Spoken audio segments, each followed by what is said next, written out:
very similar to when we introduced the DBQ. We're going to do a practice one. This is a DBQ that was actually assigned to kids that took the AP test in 2019. So not this last year because that was the weird year, but the year before.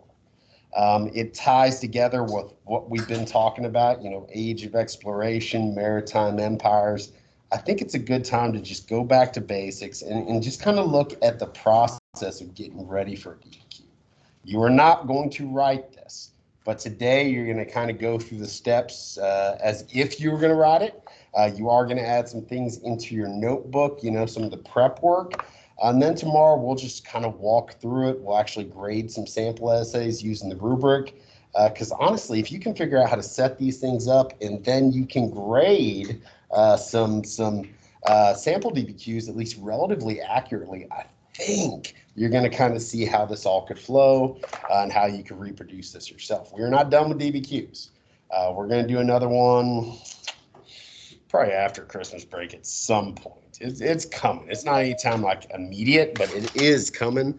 And before we do another one, I just want to make sure that everybody, kind of knows what they need to do. And I think this will be something pretty easy for us. So today, you can either work by yourself or you can work with a partner. You're going to be doing the prep work, reading the documents, interpreting the documents, kind of planning as if you were going to write the essay. And then tomorrow we'll kind of meet back together. We'll go over it step by step, document by document, kind of share our thoughts on what we read, and just kind of look at some samples and compare it to what you did yourself. So that's the game plan for today and for tomorrow. No actual assignments to turn in, but there is some stuff that you're going to be adding to your notebook for our next notebook check. Other news and notes. Let's talk about the test, DCA. Everybody in here, I think, was here yesterday. I think everybody's taken it. For people online at home, if you have not taken the DCA yet, it is late, but please get your grade in as soon as possible. If you can get it in today, it's only a day late, which isn't like the end of the world. Average overall was a 68, which is really good for a test like that. I've told you before, these tests are weird. They're written in a manner that is purposely kind of confusing and misleading. A lot of times your answer choices at first glance, you'll say, oh my God, they're all correct. Well, that's not exactly true, but especially, with the time limits, man, if you don't look closely, it can appear to be true. General rule of thumb, I say, on these multiple choice tests, 60 and above is pretty good, okay? The further above 60 you are, man, you're doing all right. The further below 60 you are, obviously there's something that we need to clear up. There's some work to be done for sure. But 60 and above, as far as what you got in the grade book, isn't bad, okay? What I do instead of like a technical curve is every time our average, like overall, all the kids, anytime the average is below a 70 on the exam, I will give that many points back to you. So the average was a 68. Technically, I should have probably only given you 2 points. But, there was 25 questions. There were 4 points each. I just bumped it up to 4. That way, everybody got credit for 1 additional question right. I think that kind of works out. So, really, what you're seeing in Skyward, that is with 4 points added to it. So, to get your raw score, subtract the 4 points. And, again, kind of measure where you are compared to a 60, because 60 and above is pretty good. And 68 was the average.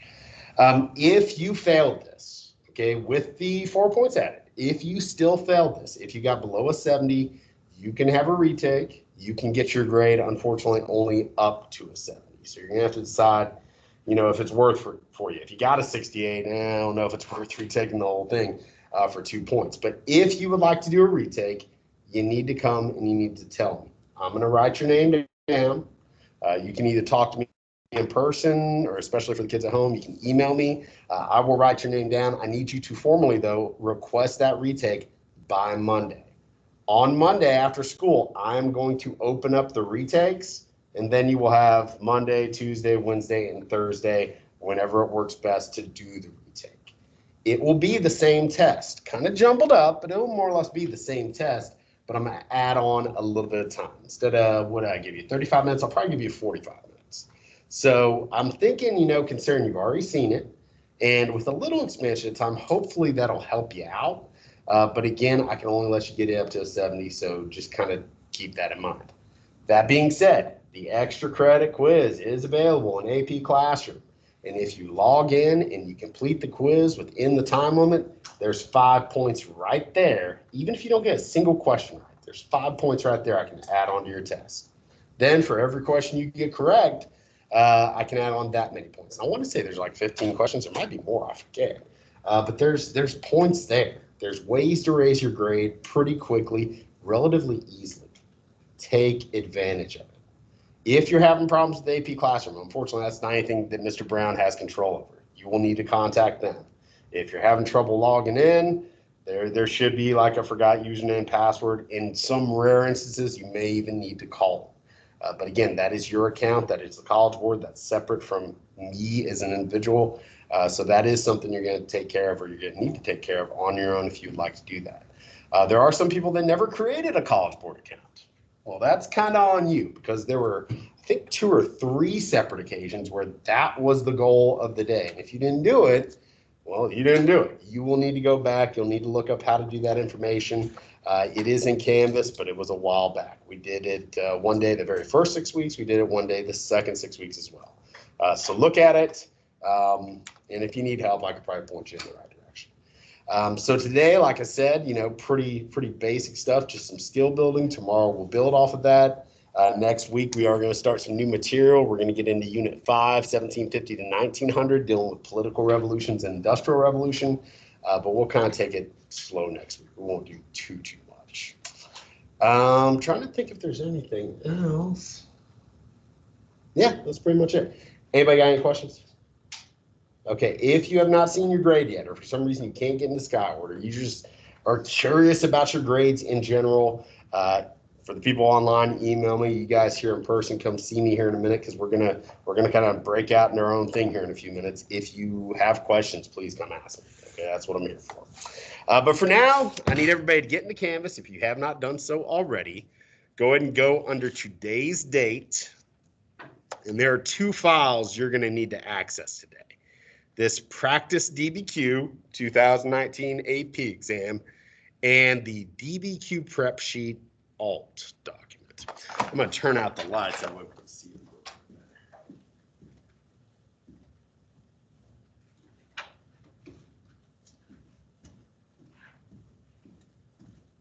All right. First thing I want you to click on is, well, the first document, the Practice DBQ. If you want to download that, that might be easier. I'll just kind of leave it up to you. That document, I don't have it open yet. What in the world? I'm slipping. That document looks a little like this, although it'll look a little bit different than yours. My Adobe's different than yours.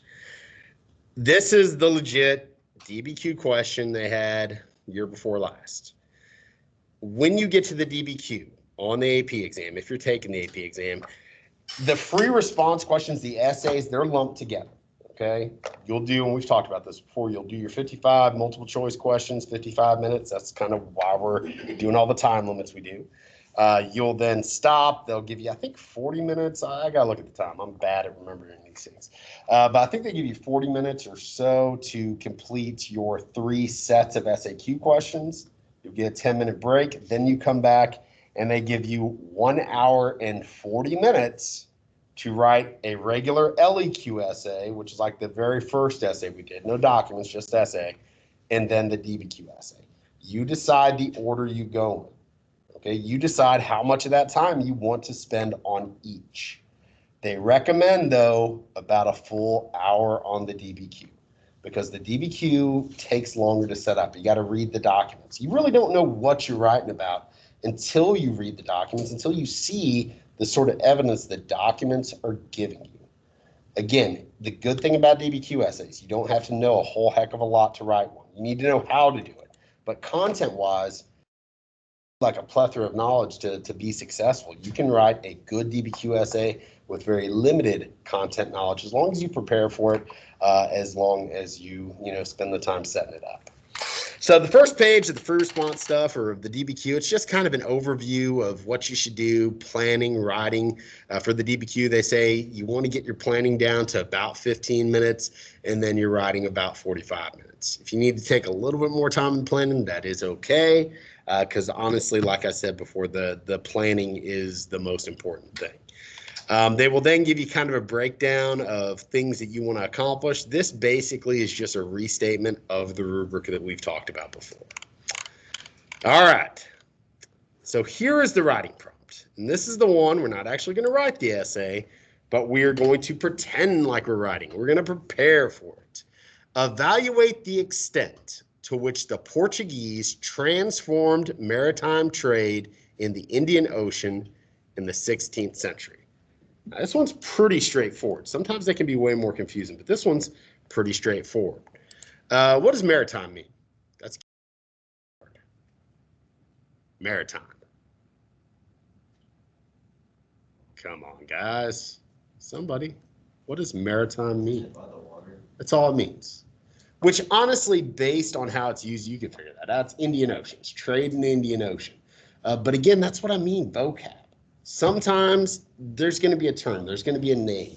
Obviously on your, multiple choice exams, but also your essays. If you just know what that means, that can unlock a lot of stuff. So how did the Portuguese transform or change maritime trade in the Indian Ocean? Did they change it a little bit? Because it says evaluate the extent. Did they change it a lot? Did they not change it at all? Who knows? You may have an opinion already, but you're going to write about because you are basing your judgment on what the documents tell you. That's the whole idea. You're extrapolating the evidence from the documents, and then you're trying to figure out an argument to make using those documents. One more thing on here, and this is kind of weird, but I want to say we've talked about it before, but it's definitely worth reviewing. I don't know why my little highlighter isn't working all that well. What years are we talking about when we say the 16th century? Don't look at the board. The 1500s. Now, this isn't that big of a deal, but sometimes it can be. Especially in questions, they're asking about something that happened in the 16th century. And if you start thinking about everything you know about the 1600s, you're wrong. You're off maybe by as much as 100 years. It's counterintuitive. It's kind of strange, but this is how it works. On your classical measurement of history, and this is very much based on, Western European Christianity. That's when this sort of measurement of time was based. We've all heard of the BC, the before Christ years, the AD, the after death. Over the last 50, 60 years or so, though, to make it less religious in nature, you kind of see it change to before the Common Era. That's your really ancient civilizations. And then the Common Era, the last 2,020 years. Okay, it was zero kind of time starting over at that time. It makes the measurement of time a lot easier because, man, we've been around as a people for a very long time. When you get to the year 1500, you have had 1,500 years. But as soon as you get to 1501, you're now in a new century, right? So 1499 is the 15th century. Once you get to 1501, or actually I guess 1500, a new centuries began, so you're getting into the 16th century. It's kind of weird, I know, but it's something that sometimes they'll put on AP exams. They actually do this a lot because they're trying to mess with you. They're trying to throw you off. Again, the College Board is kind of cruel and unusual. So what you would be writing about, how much did the Portuguese transform maritime trade, sea-based trade? Now below, they're going to give you a map. This map, it's not a document. All this is kind of hopefully to kind of jog your memory, like where is the Indian Ocean? Where are we talking about? But also some of these locations are going to be referenced in the documents. So this is just something good you could go back and look at. You have 7 documents today that you are going to read through. They come from different points of view, from different sources, from different cultures, you name it, even slightly different times, although we know it's all going to be during the 1500s because, yeah, it already said that. You need to read through each of these documents. But when you read through them, and you got your picture here, I want you to look through this lens because you're looking for something. Okay, you're not just randomly reading documents. You're looking for in that document to what extent the Portuguese transformed maritime trade in the Indian Ocean. That's what you're trying to pull out. What is in that document that describes a way that the Portuguese did or did not change things regarding Indian Ocean trade? That is the goal. Now, I need you to open up our second link here, the DBQ prep sheet. We've done one of these before. We did one at the very beginning of the 6 weeks. This was the first grade of the 6 weeks. This time, we're doing it a little bit different. First of all, you're not going to turn this in as far as its own assignment. This is going to be a part of your next notebook check. You're going to follow the same pattern. You're going to do a lot of the same things, although I shortened it up a little bit. But it's not something you're going to turn in on its own. You're going to turn this in with your notebook. Now, you can either fill out the document, save it, and submit it with your notebook, or you can just write this stuff down into your notebook. It's kind of up to you. But this will be a part of your next notebook check. This is what we're going to work on today, either by yourself or with a partner.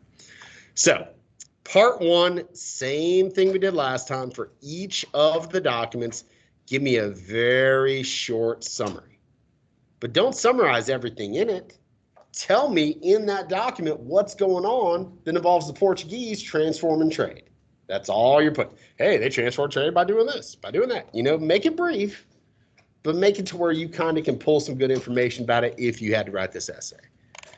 The next part, just like last time, I want you to pick 3 of the documents, and I want you to describe some part of the CAP process. Again, I know that this is something that confuses the heck out of people, and I'm hoping tomorrow we can really shed some light on this. But have fun with it.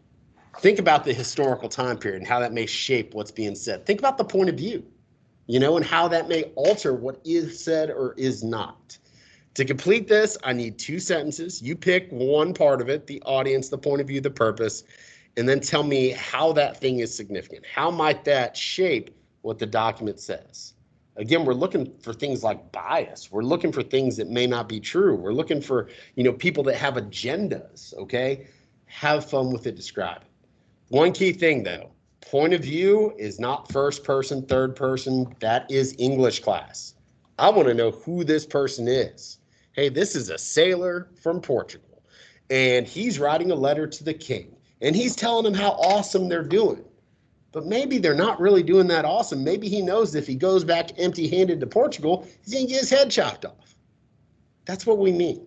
You're evaluating how these different factors might shape things. Maybe it's true, maybe it's not. It's you, though, drawing conclusions. That's what I'm looking for. You only got to do it for 3 of the documents. And then the last part, I want a full-blown introduction. Give me the context, about 3 sentences. And this is 1500s. This is age of exploration. This is trading post-empire, colonization, you name it. This is Indian Ocean trade. Give me 3 sentences or so building the world. Tell me what the world is like in the 1500s during this time period, surrounding this subject. Think about how you get to this point. Think about the technological innovations. Think about what they're after, why they're after it. Those are the sort of things you need to put in your introduction to kind of paint the world. Tell me what's going on, what this time period is like. And then finally, give me a thesis. Basic structure. Hey, the Portuguese, you know, greatly impacted maritime trade in the Indian Ocean because they did this and this and this. Or maybe you take the opposite point of view. They didn't change it at all because of this and this and this. Again, you need to give me more than one thing, more than one way that they changed things or didn't change things. But again, you know, this is going to be the central kind of argument of your essay. This is your thesis. But you're only getting that based on what the documents tell you. So for the remainder of class, read through the documents, complete this prep form, either in the form itself, save it and submit it with your notebook, or just kind of copy down the parts into your notebook. This is something you need to have done by the time you get here tomorrow, because we're going to be talking about it. We're going to be walking through it, and it's really going to help you get prepared for our next DBQ if you can get a better grasp on the whole process than you have now. If you want to work by yourself, that's fine. If you want to work with another person, that is fine. I leave that up to you. I do think it may be advantageous to kind of read through the documents and compare your thoughts with someone else, but I'm not going to require that. Are there any questions about the game plan today?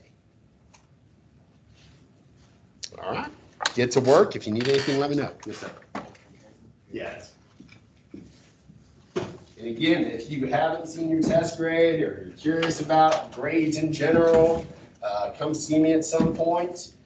If you know you would like to retake this test just on the way down, or the way out, sorry, let me know. I'll write down your name. I'm going to open up retakes on Monday.